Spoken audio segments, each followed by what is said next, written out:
날씨 너무 좋죠. 하늘에 구름 한 점 없습니다. 또 나무들도 이렇게 물 들어가는 게 너무너무 이뻐요. 예.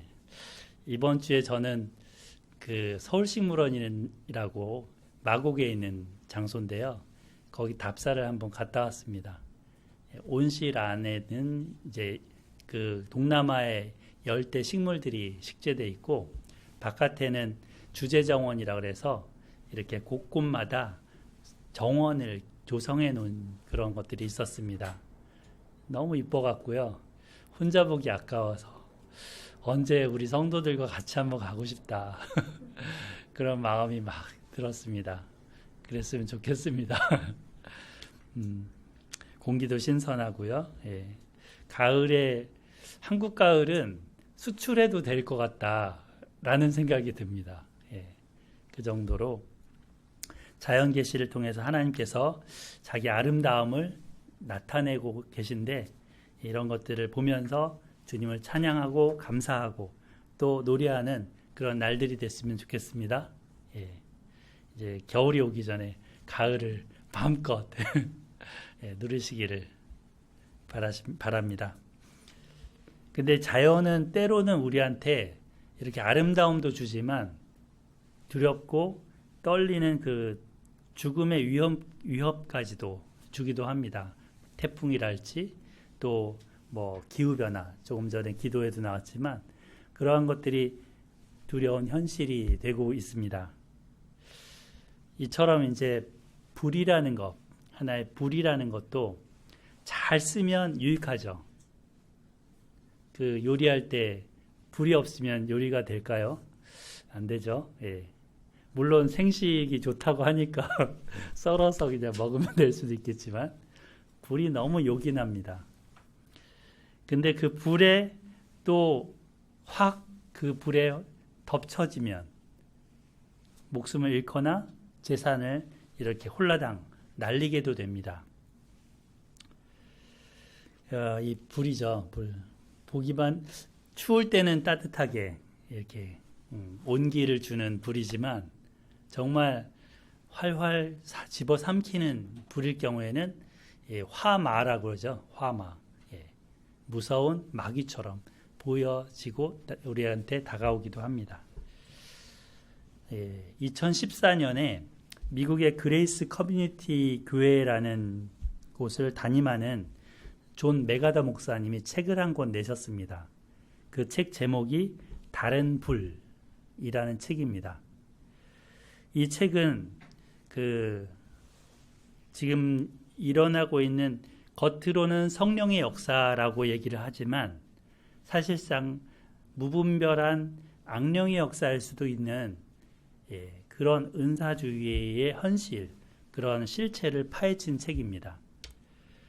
그래서 비성경적이고 무질서한 그 은사주의 실체를 보여주면서 전 세계적으로 이게 마치 코로나가 유행처럼 퍼지듯이 무질서한 이 은사주의가 퍼지고 있는데 그것을 진단하고 분별하자라는 책입니다.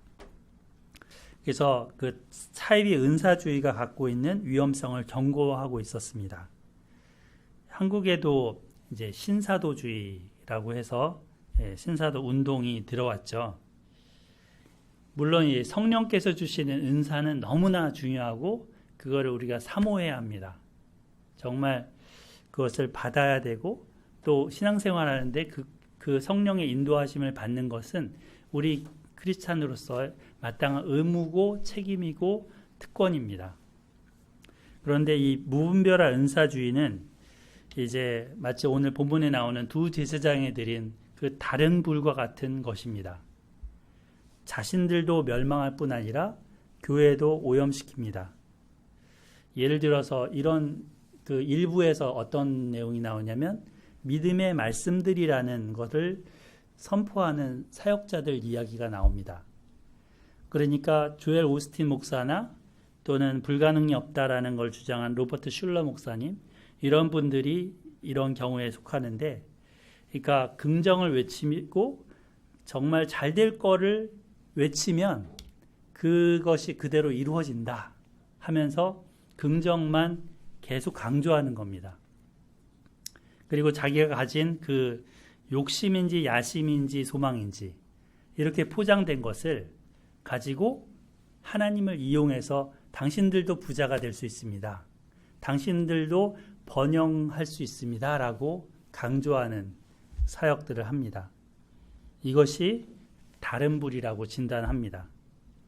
또 여기 은사주의 경고하면서 이 베닌 같은 거짓 치유 사역자들, 실제로 큰 집회에 많은 사람들을 불러서 하면서 이렇게 막 쓰러뜨리기도 하고 병고침을 일으키는 그런 안수도 하는 것 같은데, 거기서 들어오는 돈으로, 헌금으로 자신들의 배를 불리면서 온갖 사행사치를 하고 있는 그들의 이중인격적인 모습들을 진단하고 보여줍니다.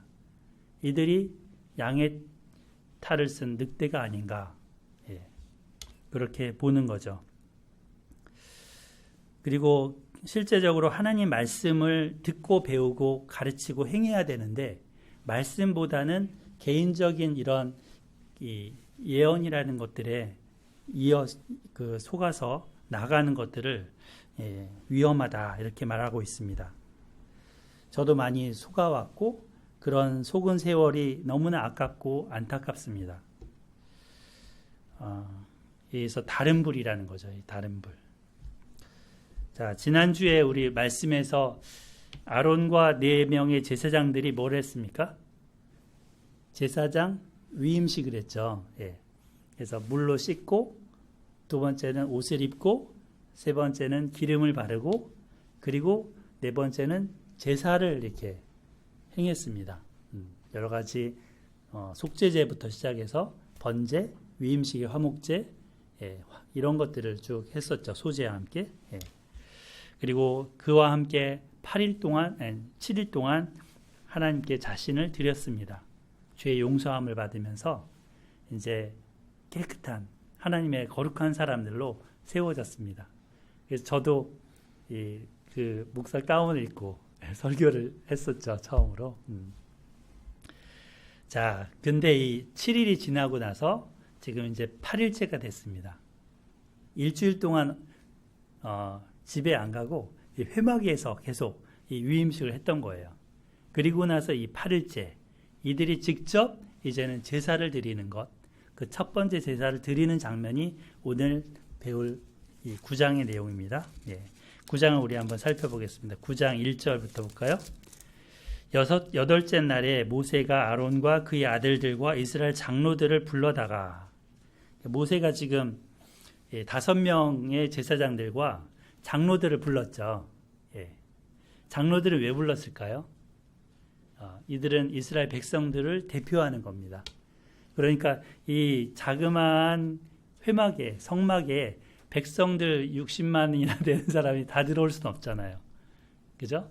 그래서 장로들이 대표해서 들어와서 그 제사를 행하는 겁니다. 이제 모세는 아론에게 제사를 드리기 위한 제물들을 가져오라고 명령을 합니다. 제사장 자신을 위한 그 제물도 드려야 되고 백성들을 위한 제물도 드려야 하기 때문이죠. 9장 2절부터 읽어볼게요. 아론에게 이르되 속죄제를 위하여 흠없는 송아지를 가져오고 번제를 위하여 흠없는 순양을 여호와 앞에 가져다가 드리고 이스라엘 자손에게 말하여 이르기를 너희는 속죄제를 위하여 순염소를 가져오고 또 번제를 위하여 1년 되고 흠없는 송아지와 어린 양을 가져오고 4절 같이 읽어주실까요? 4절 시작. 속죄제를 위하여 여호와 앞에 드릴 수소와 수양을 가져오고 또 기름 섞은 소제물을 가져오라 하라. 오늘 여호와께서 너에게 나타나실 것임이니라 하매. 여기 제물들이 굉장히 많이 나오죠. 뭐 소도 나오고 양도 나오고 염소도 나오고, 그 여러 짐승들이 쭉 열거가 됩니다.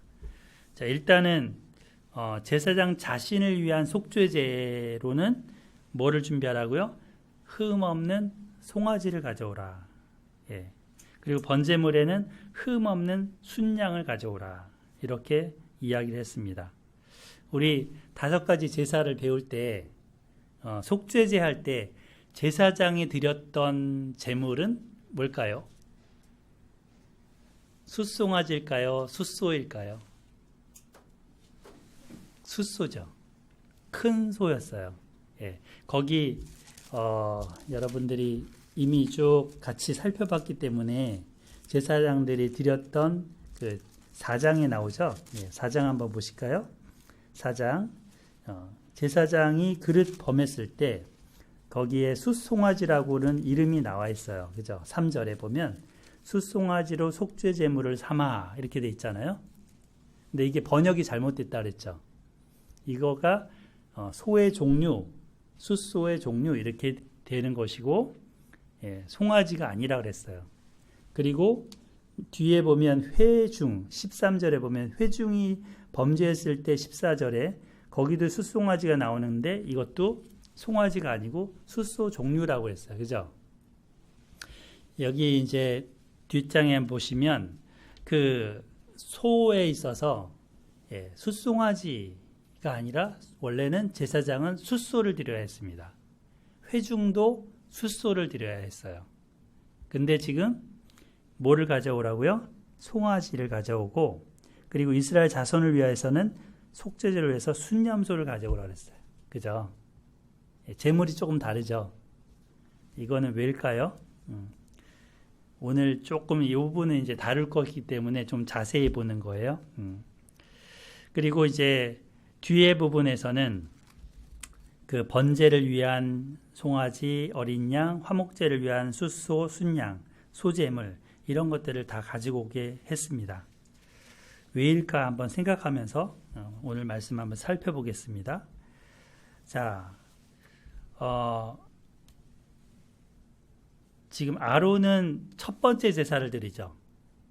처음 제사를 드리기 때문에 회중의 어떤 그 죄를 위한 대속물로 숫소를 택하지 않고 그거보다 작은 제사를 택하는 것은 아직 백성들이 이거를 죄를 지어서 드린다기보다는 일종의 이 첫 번째 예신 거죠. 일종의. 그래서 이 순념소를 드렸고요. 아론이 드리는 이 소 같은 경우는 송아지인데 소가 명칭이 여러 가지가 있어요. 소의 종류에 보면 대형 가축으로 일단은 레위기 한번 1장 2절 보세요. 1장 2절에 이스라엘 자손에게 말하여 이르기를 너희 중에 누구든지 여호와께 예물을 드리려거든 가축 중에서 소나 양으로 예물을 드릴지니라 했었죠. 여기에 이 소라고 번역되어 있는 거는 원래 대형 가축으로 번역을 해야 되는 거고요. 양으로 번역된 거는 작은 가축으로 번역을 해야 되는 거예요. 그러니까 이게 단어들이 다 달라요. 이렇게 뭐 바까르 이렇게 써놨는데 대형 가축 이 소 중에서 이제 소를 뒤에 보면 번제로 그 중에 잡는 거고요. 그 작은 가축 중에서 양이나 염소가 나오는 겁니다. 이게 원래 히브리어는 굉장히 정확하게 자세하게 명확하게 써 있는데 번역하는 사람이 개념이 딱 세팅이 안 돼 있으니까 이렇게 이제 번역을 하다 보니 우리가 읽을 때는 헷갈린 거죠. 자, 그러면서 소도 원래는 제사장이 파르라고 써 있는 저 소를 속죄물로 드려야 했습니다.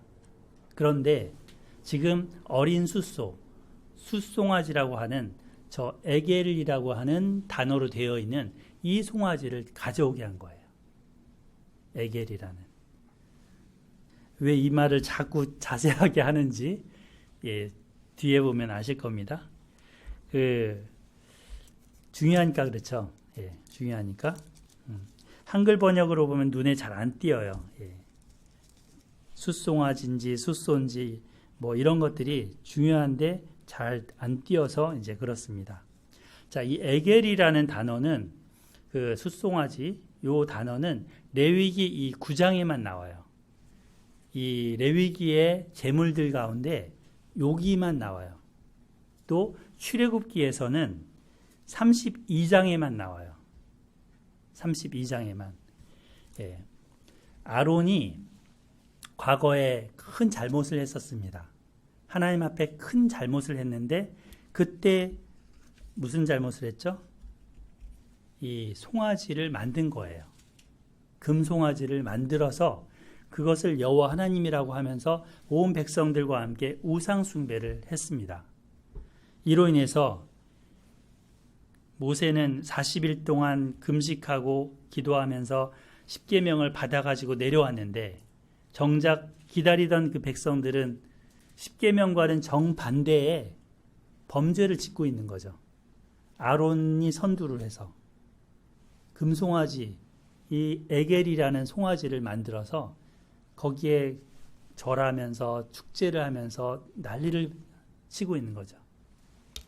분개한 모세는 하나님이 써준 십계명 돌판을 던졌습니다.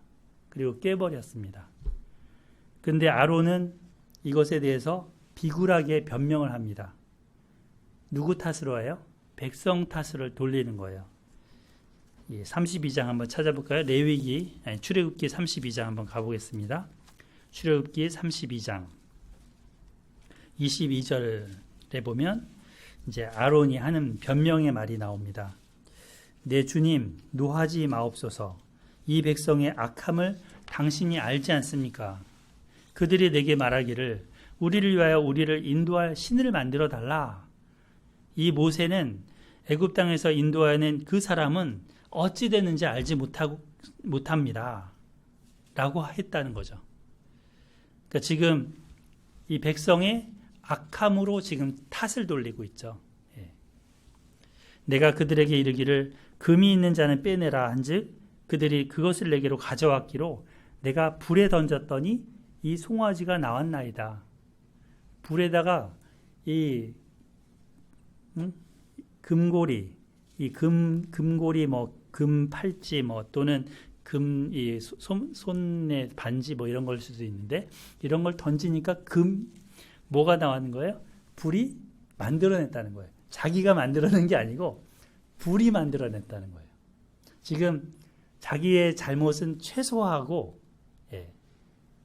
지금 백성 탓, 불 탓을 하고 있죠. 며칠 전에 누가 이렇게 강아지 사든지로 그래서 지금 온 나라가 그것 때문에 강아지 사과로 난리를 치고 있는데 그 사람도 자기 탓 안 하죠. 누군가가 자기 탓은 최소한 줄이려고 하는 거예요. 비굴한 거죠. 구차한 변명이 계속 늘어나는데 거짓말을 자꾸 만들어냅니다. 자, 그래서 이 아론이 드린 첫 번째 제사는 지금 레위기 9장의 제사가 아닌 거죠. 첫 번째 제사는 이 32장의 우상숭배 제사였습니다. 하나님은 그 아론을 죽이려고 하셨어요. 3,000명이나 되는 사람을 레위인들을 통해서 도륙을 시켰었는데 그 당시 이 아론도 사실은 하나님이 죽이려고 진노하셨었습니다. 그게 신명기에 나와요. 신명기 한번 보겠습니다. 신명기 9장 20절. 신명기 9장 20절에 보면 이 사건을 모세가 기억을 더듬으면서 이야기를 합니다. 9장 20절 277페이지입니다. 제가 읽어볼게요. 여호와께서 또 아론에게 진노하사 그를 멸하려 하셨으므로 내가 그때에도 아론을 위하여 기도하고 누구를 멸하려고요? 아론을 멸하려고 하셨다는 거예요. 그런데 모세의 그 중재 기도로 목숨이 지탱이 된 거죠. 백성들도 사실은 다 진멸하려고 했잖아요. 내가 너로 다시 노아처럼 다시 시작하겠다. 아브라함처럼 다시 시작하겠다. 그랬는데 하나님 손을 붙들고 모세가 간청하면서 자기 이름을 생명책에서 지우실지언정 이 백성만은 당신의 백성 삼아달라고 그렇게 부탁을 하였죠. 하나님께서 그 기도를 들으셨죠. 아론도 결국 여기서 목숨이 다시금 살게 된 것이었습니다. 여기에 나오는 이 송아지가 여기 뒤에 나오지만 다 에겔이에요. 에겔. 에겔된 이 송아지를 이제 기억하시고 모세를 통해서 하나님은 아론에게 그 송아지 제사를 드리게 하는 것입니다. 원래는 숫소를 드리는 게 맞는데 아론에게만큼은 이 문제를 짚고 넘어가는 거죠. 하나님 굉장히 치밀하시지 않습니까? 예. 제사장도 완벽한 존재가 아닙니다. 그도 죄인입니다. 그도 자기의 죄 문제를 해결받아야 남을 도울 수가 있습니다. 그래서 히브리서에서는 자기도 연약함에 휩싸여 있다. 그리고 자기를 위하여도 속죄제를 드리는 것이 마땅하다. 그렇게 말씀하고 있습니다. 자, 그래서 아론은 그의 죄 문제를 해결하는 이 속죄제, 에겔인 에게가 아니고, 에게 아니고, 물론 작으니까 에게 할 수도 있죠. 에겔이라는 그 송아지. 그걸로 하나님 앞에 지금 속죄제를 드리게 됩니다. 뭐가 생각나세요? 이 신약 성경에 베드로 생각나지 않으세요? 베드로 같은 경우는도 예수님의 수제자로 3년 반 동안 가장 밀착해서 따라다녔잖아요. 그랬던 그가 예수님 붙잡히시던 날 밤, 예수님이 자기가 십자가에 고난받고 당하고 죽일 것을 말씀하시자 베드로가 이런 말을 하죠. 모두 주를 버릴지라도 나는 결코 버리지 않겠습니다. 예수님 뭐라 하셔요? 오늘 밤 다 굴기 전에 네가 3번 나를 모른다고 할 것이다. 부인하리라. 베드로는 여기서 지지 않습니다. 주님, 내가 주님과 함께 죽을지언정 주님을 부인하지 않겠습니다. 목숨을 걸고 주님 따르겠습니다. 근데 어떻게 됐어요? 예수님이 실제로 체포되시고 끌려가시자 그 대제사장 가야바의 집까지 따라갑니다. 그리고 멀찍이 따라갑니다. 붙잡지는 않았죠. 멀찍이 따라갑니다. 눈치를 보면서. 그리고는 이제 추운 겨울이었던 것 같아요. 아주 추웠나 봐요. 모닥불을 피우고 있었으니까 거기서 이제 쭈그려 앉아서 모닥불을 피우고 자기도 손을 이렇게 쬐고 있는데 한밤중이니까 그 옆에 한 여종이 다가와서 묻습니다. 아니 너 갈릴리 사람 예수와 함께 있었잖아. 내가 봤는데 이런 것입니다. 베드로는 사람들 앞에서 손사래를 치면서 난 네가 무슨 말 하는지 도무지 못 알아듣겠어. 나 모르는 일이야. 그리고는 이제 주춤주춤 옷을 이렇게 챙기고는 앞문으로 이렇게 나옵니다. 근데 앞문까지 나오는데 또 다른 여종이 베드로를 딱 본 것입니다. 그리고는 그 주변에 있는 사람들한테 저 사람이요. 나사렛 예수와 함께 있는 거 제가 봤어요. 한 여종의 말을 베드로도 들었죠. 이때 베드로는 나는 그 사람을 정말 알지 못한다. 도무지 알지 못한다. 또 여기서 부인합니다. 조금 후에 곁에 있는 사람들이 또 베드로에게 다가옵니다. 너도 그 사람과 같은 당이잖아. 응? 같은 당이잖아.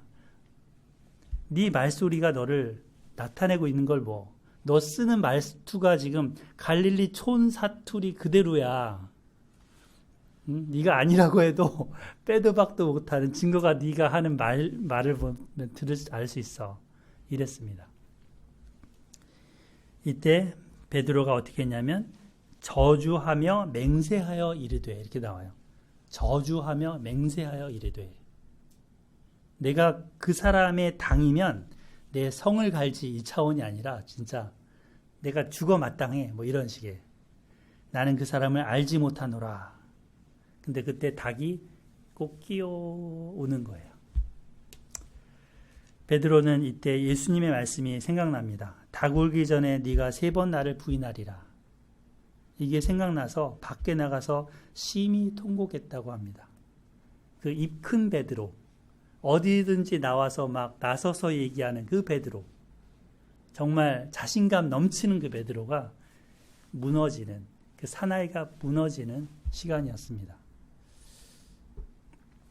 예수님은 요한복음 21장에 가면 그 베드로를 찾아오시죠. 그리고 3번 부인했던 그대로 3번 그대로 시인하게 하시죠. 네가 나를 사랑하느냐? 네가 이 사람들보다 나를 더 사랑하느냐? 주여 그러하이다. 내가 주님을 사랑하는 줄 주께서 아십니다. 그 고백을 다 들으시면서 결국 이 베드로가 이제 회복되게 도우십니다. 그를 용서하고 예수님은 받아주셨었죠. 이미 예수님은 그 베드로의 죄까지도 십자가에 다 짊어지신 거예요. 베드로가 그 잘못했던 것까지 다 주님이 채찍에 맞으신 거예요. 베드로가 저주하며 맹세했던 그 대가를 다 당하시고 이제는 3일 만에 부활하셔서 찾아오신 것입니다. 그리고 그 처음 만났던 그 장면 그대로 처음 예수님이 베드로의 그 물고기 이제 잡다가 못 잡아서 물고기 씻고 이제 그물 씻고 있다가 만났잖아요. 거기서 이제 바깥에 나가서 이제 물고기를 잡으라고 하셨을 때 그 장면 그대로 엄청난 고기를 잡는 경험을 하시면서 첫사랑을 회복시켜 주셨습니다. 과거의 실패와 잘못, 그것으로 인해 쓰디쓴 좌절을 겪는 이들한테 이 베드로의 일화나 또 아론의 속죄제 제물의 예는 큰 위로와 소망을 줍니다. 죽을 수밖에 없는 죄를 지었었지만 이제는 주님 그 속죄 제물로 용서함을 받게 됐고 그리고 용서함뿐만 아니라 한 사람은 초대교회의 기둥으로 또 한 사람은 이스라엘 백성의 대제사장으로 세워지고 쓰임받게 됩니다. 과거에 정말 씻지 못할 죄가 있었더라도 이 주님의 그 회복하심과 치유하심과 용서하심 속에서 새로워지게 됩니다. 오늘날도 하나님은 여러분들을 찾아오십니다. 우리는 사람들 앞에 저 사람은 괜찮은 사람이야. 정말 이렇게 인정받고 살 수 있는지도 모릅니다. 하지만 하나님과 나만 아는 허물과 잘못이 있을 수 있죠. 그러한 것들을 주님은 용서하시고 회복시키고 그렇게 치료하십니다. 이 회복의 은혜를 주시고 귀한 사명도 맡기시는 주님이심을 오늘 또 만나게 됩니다. 자, 그래서 이제 이 에겔이라는 숫송아지 이 단어를 가지고 좀 자세히 살펴보았습니다. 자, 9장 5절 볼까요?